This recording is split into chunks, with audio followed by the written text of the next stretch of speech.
Video में आपको बताया जाएगा कि लिक्विडिटी इंड्यूसमेंट पे से एंट्री मॉडल क्या होता है और कैमरन्स मॉडल का इससे क्या कोरिलेशन है। उसके बाद प्राइस ने कैसे एक बेरिश ट्रेंड क्रिएट किया। प्राइस सबसे पहले एक बेरिश ट्रेंड में थी, बेरिश ट्रेंड के बाद प्राइस ने साइडवेज किया, देन प्राइस ने यहाँ पे एमएसएस किया, एमएसएस हमने यहाँ पे कंफर्म किया, प्राइस ने यहाँ पे एफपीजी क्रिएट किया और स्मॉल सा पुल बैक दी है।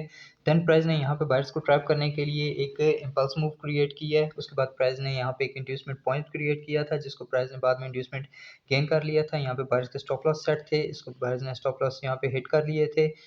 तो उसके बाद प्राइस ने एक एक्सपेंशन मूव किया, तो हमने यहाँ से सेफली एक्सपेंशन मूव को कैसे ट्रेड किया है, किस बेस पे ट्रेड किया है, तो इस वीडियो में हमने ये डिफाइन किया हुआ है जो कि कैमरन्स मॉडल की बेस पे है। तो जानने के लिए देखते हैं इस वीडियो को।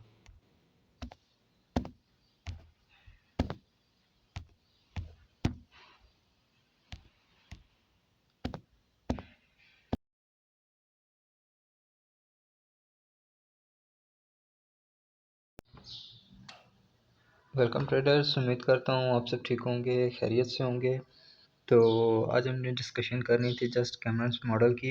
एक्चुअली ये कैमरन्स मॉडल इंड्यूसमेंट बेस पे डिज़ाइन किया गया है। ये कम्युनिटी की डिस्कशन है, इसके पीछे कोई ख़ास बंदा या कोई ख़ास जर्नलिस्ट या कोई ख़ास फाइनेंशियल मार्केट का एनालिस्ट नहीं है।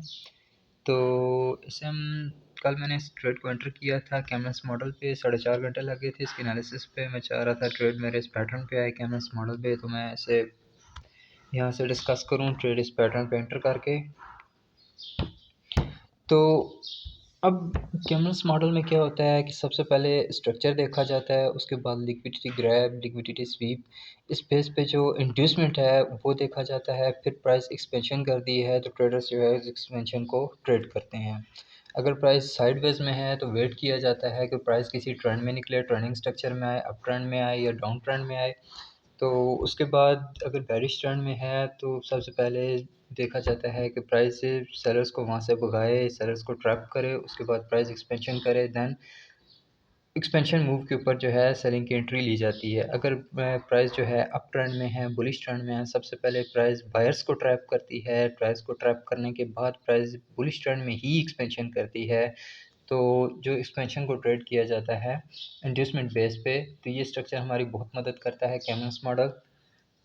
तो डिस्कस करते हैं कैमरन्स मॉडल को, लेकिन उससे पहले देखते हैं कि कल डेली के टाइम फ्रेम में हमारे पास एक ग्रीन कैंडल बन रही थी।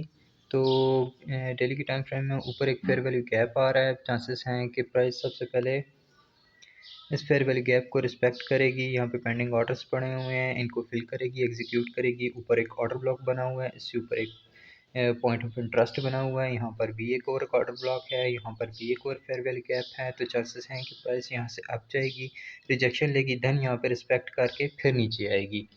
तो न्यूज़ पे भी डिपेंड करता है, अगर कोई न्यूज़ वगैरह आ जाती है तो चांसेस हैं कि प्राइस यहाँ से डायरेक्ट रिजेक्शन लेके नीचे आ जाएगी। तो बाई साइड पे भी फेयर वैल्यू गैप्स बन रहे हैं, लिक्विडिटी वॉइड जनरेट हो रही है।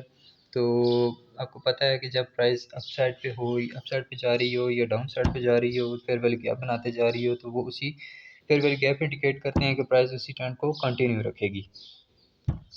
तो फिलवक्त के लिए चांसेस हैं कि प्राइस जो है इस fair value gap pending orders fill करेगी, देन यहाँ से रिजेक्शन लेगी, रिजेक्शन लेने के बाद प्राइस यहाँ से फॉल करेगी इस रैली के थ्रू।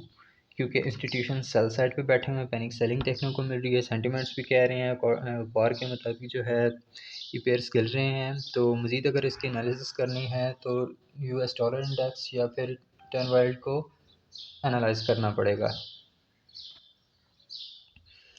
तो चलते हैं आगे।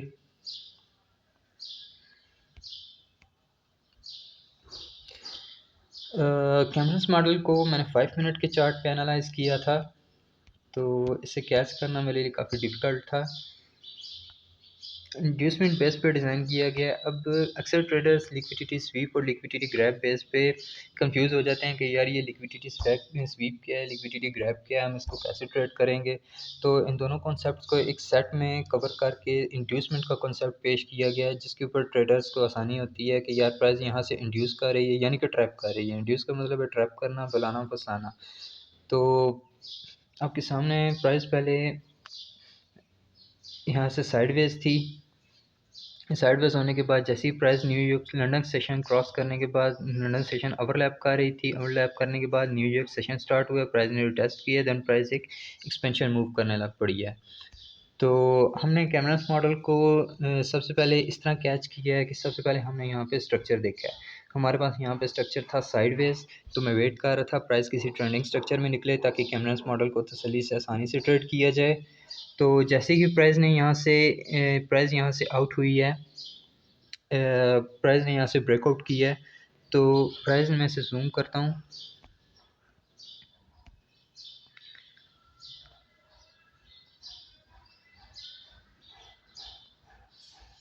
यहाँ पे जैसे ही प्राइस ने इस लेवल से ब्रेकआउट किया है, प्राइस ने एक पुल बैक किया है। पुल बैक करने के बाद यहाँ पे प्राइस ने एक इंड्यूसमेंट पॉइंट क्रिएट किया है। ये हमारा एक इंड्यूसमेंट पॉइंट है।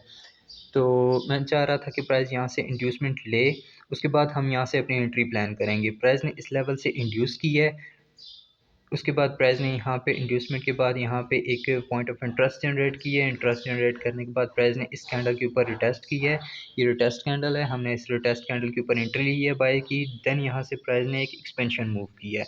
प्राइस अभी एक्सपेंशन मूव कर रही है, मेरी एंट्री होल्ड है। तो इसको मज़ीद जूम करके और अगर मैं आपको रिफाइन करूँ,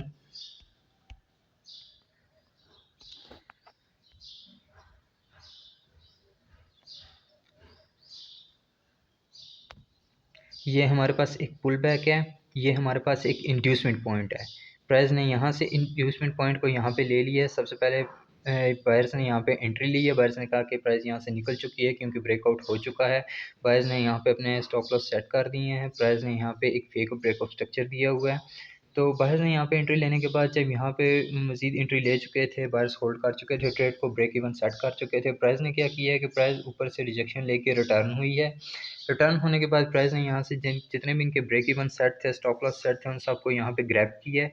प्राइस ने यहाँ से जितनी लिक्विडिटी पड़ी हुई थी, इनके स्टॉप लॉस पड़े हुए थे, यहाँ से ग्रैब किया। ग्रैब करने के बाद प्राइस ने यहाँ पे रिटेस्ट किया। रिटेस्ट करने के बाद यहाँ पे प्राइस ने स्मार्ट तरीके से एक एक्सपेंशन मूव किया। तो हमने यहाँ पे एक एक्सपेंशन मूव को कैच किया है।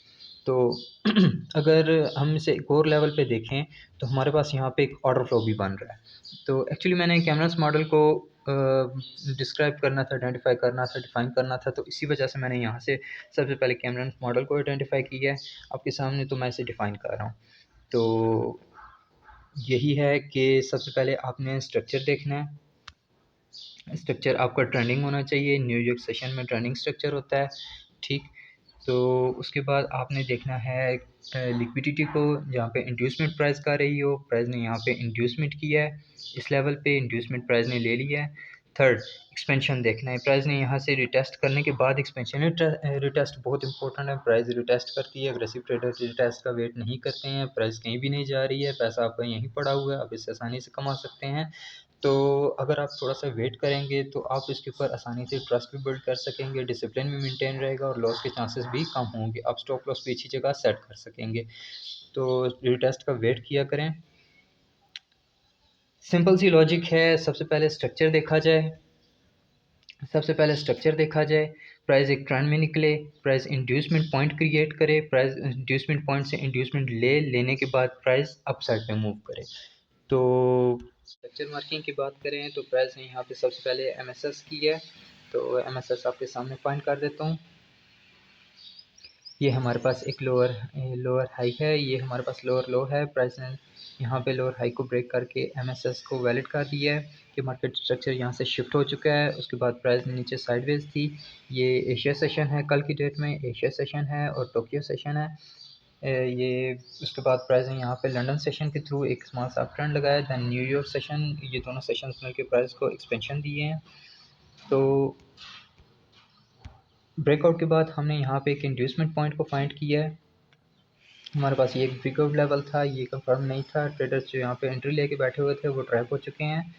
जिन ट्रेडर्स ने ब्रेकआउट कंफर्म होने के बाद यहाँ इस लेवल पे एंट्री ली है वो ट्रैप हो चुके हैं। प्राइस ने एक रिटेस्ट की है, रिटेस्ट के बाद प्राइस ने एक स्मॉल सा इम्पल्स की है। इम्पल्स करने के बाद प्राइस ने यहाँ पे इंड्यूसमेंट पॉइंट क्रिएट किया हुआ था, वहाँ पे इंड्यूसमेंट ले ली है, दैन प्राइस ने एक्सपेंशन की है। तो कैमरस मॉडल यही है कि सबसे पहले आप स्ट्रक्चर को देखें, उसके बाद आप इंड्यूसमेंट पॉइंट को देखें कि प्राइस किस साइड पे इंड्यूसमेंट पॉइंट क्रिएट कर रही है, फिर वेट करें कि प्राइस उस पॉइंट से इंड्यूसमेंट ले। उसके बाद प्राइस जो इंड्यूसमेंट लेने के बाद रिटेस्ट करेगी। रिटेस्ट में आपको दिखा देता हूँ कि retest price mostly green candle में भी कर सकती है, ग्रीन कैंडल की विक पे भी कर सकती है, मोस्टली प्राइस रेड कैंडल पे भी करती है। ये देखिए ये रेड कैंडल जो है, ये रेड कैंडल रिटेस्ट कैंडल है, हमने यहाँ पे एंट्री ली थी, इसकी विक पे सेफ एंट्री थी हमारे लिए। वेट के बाद, पेशेंस के बाद, उसके बाद प्राइस ने यहाँ से जस्ट रिटेस्ट करने के बाद एक एक्सपेंशन मूव शो किया है। तो ये हमारे लिए स्ट्रॉन्ग कंफर्मेशन थी। यहाँ पे कैमरन मॉडल कंप्लीट होता है जो, तो इसी तरह जब आपको कंफर्म होता है आप उस तरह एंट्री लेते हैं। तो उसके बाद फिर आप अपने मार्जिन के हिसाब से लॉट्स भी सही सेलेक्ट करते हैं, रिस्क मैनेजमेंट को भी कवर में करते हैं। तो हर चीज़ आपके मुताबिक तब होती है जब आप डिसिप्लिन मेंटेन रखते हैं। तो आप फिर ट्रेड को अपने 2 दिन होल्ड करके बैठे हैं, ट्रेड आपकी प्रॉफिट में फ्लक्चुएट करती रहेगी इन दिस कंडीशन के जो ट्रेंड है आपका स्ट्रॉन्ग हो, आपकी डिसिप्लिन, आपकी मेंटालिटी स्ट्रॉन्ग हो, आपकी ट्रेड जो आप जिस स्ट्रक्चर बेस पे, जिस भी कॉन्सेप्ट के बेस पे किया है वो कॉन्सेप्ट का बेस, आपकी मेंटालिटी, आपकी थिंकिंग उस पर स्ट्रॉन्ग हो, बिलीव होना चाहिए। तो मज़ीद अगली वीडियोज़ के लिए देखते रहे art of finance. Thank you.